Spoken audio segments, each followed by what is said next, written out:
భువన లోకాలు 14, అధోలోకాలు 7, ఊర్ధ్వలోకాలు 7. ఊర్ధ్వలోకాలు 7లో భూలోకము, భువర్లోకము, సువర్లోకము, జనాలోకము, మహాలోకము, తపోలోకము, సత్యలోకము. ఇవే 7 చక్రాలకు సంబంధించినవి. మూలాధారం, స్వాధిష్టానం, మణిపూరక, అనాహత, విశుద్ధ, ఆజ్ఞ, సహస్రారం.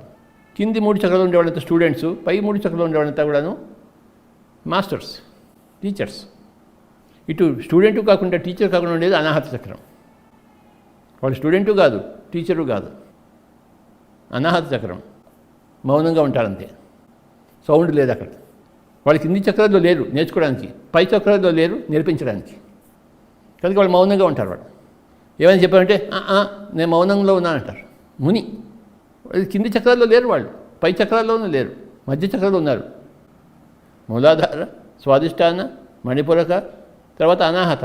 అనాహత పైన 3 స్థితులు, అందులో 2 చక్రాలు, 3వ స్థితి. సహస్రారం చక్రం అనబడదు, షట్చక్రాలు అంటారు. చక్రం అంటే మళ్ళీ తిరిగి రావాల్సిందే. చక్రాతీత స్థితి అంటే తిరిగి రాక్కర్లేదు. అదే చెప్పాడు, పునర్జన్మ విద్యతే. చక్రం అంటే తిరిగి రావాల్సిందే. ఆ బ్రహ్మబోధనాలు ఒక్క పునరావర్తనం వచ్చింది, మళ్ళీ తిరిగి రావాల్సిందే ఆయన, అది చక్రము. సహస్రం అంటే చక్రాతీత స్థితి, పునర్జన్మ విద్యతే. ఈ భూలోకంలో టీచర్స్ ఎవరు ఉంటారంటే విశుద్ధ లోకంలో ఉండే టీచర్స్, తపోలోకంలో ఉండే టీచర్స్, సత్యలోకంలో ఉండే టీచర్స్ ఉంటారు. అనాథంలో ఉండేవాళ్ళు వాళ్ళు స్టూడెంట్ కాదు, టీచరు కాదు, టీచర్ కాబోతారు వాళ్ళు. ఆ స్థితిలో ఉన్నారు. నువ్వు 10th క్లాస్ పాస్ అయ్యావనుకో అంటే స్కూల్లో ఉండవు, కానీ నువ్వు టీచర్ అయ్యావా? స్కూల్లో కాలేవు.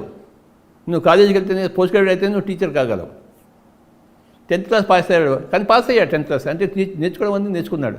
కానీ చెప్పవలసింది ఇంకా ఎంతో నేర్చుకుంటే కానీ చెప్పడానికి వాడు రాడు మళ్ళీ. అంటే స్టూడెంటు కాదు, టీచరు కాదు అన్నమాట అనాహతంలో. ఆహతం లేదు, వాడు సౌండ్ లేదు, గమ్మున కూర్చుంటాడు. నాకేం తెలియదు స్వామీజీ, నేనేం చెప్తాను, నేను ఇంకా నేర్చుకోవాల్సిన ఎన్నో ఉన్నాయి, ఆ తర్వాత నేను చెప్తానులే అంటాడు. కానీ వాడు గుడ్ సిటిజన్, ఎందుకంటే మౌలికంగా నేర్చుకోవాల్సిన నేర్చుకున్నాడు, నిస్వార్థంగా ఉన్నాడు వాడు. వాడికి అహంకారం లేదు, నిరహంకార స్థితిలో ఉన్నాడు. అహంకారం ఉండేవాడు వడవడ బాగుతుంటారు. అహంకారం లేనివాడు గమ్మున కూర్చుంటాడు. నాయన నేను ఇంకా నేర్చుకోవాలి, నేర్చుకుంటాను, నేర్చుకున్న తర్వాత నేను పైకి ఎదుగుతాను, నేను కూడా వస్తాను, మీలాగే నేను రాను, మీరు వచ్చారు కదా నాకు నేర్పించడానికి, అలాగే నేను వస్తాను నేర్చుకున్న తర్వాత అంటారు. అనాహతంలో ఉండేవాళ్ళు ఏమంటారు, నేను కూడా విశుద్ధం అయితే నేను కూడా చెప్తాను, నేను కూడా ఆజ్ఞాచక్రం నేను చెప్తాను, సహస్రం అయితే నేను చెప్తాను. ఎందుకు చెప్పను?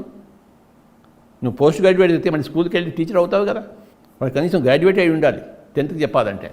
ఇది గొప్ప డిజైన్, ఇదంతా గొప్ప ప్రణాళిక, గొప్ప రచన, గొప్ప ఆత్మకథ.